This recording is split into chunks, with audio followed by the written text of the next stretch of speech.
nora mateithia atiriri na njoke njuge and I am seated here and I want kurora television ino ndramera atiriri wafanye uchunguzi few to Kenya we have the best investigators, the best DCI.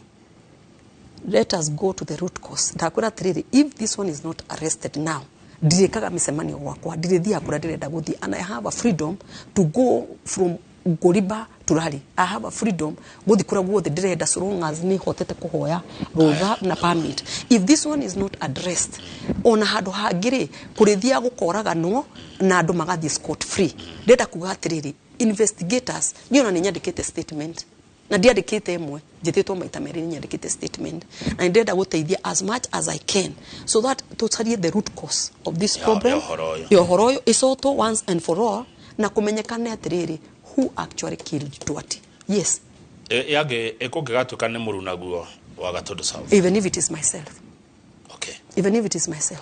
Ona koroni ni arisi. Gutiri mundu wagirwo kuoya moyo wori ungi. Niguo thegio. So gutiri mundu wagirwo kuoya moyo wori ungi. Including mine. Yes. Including mine.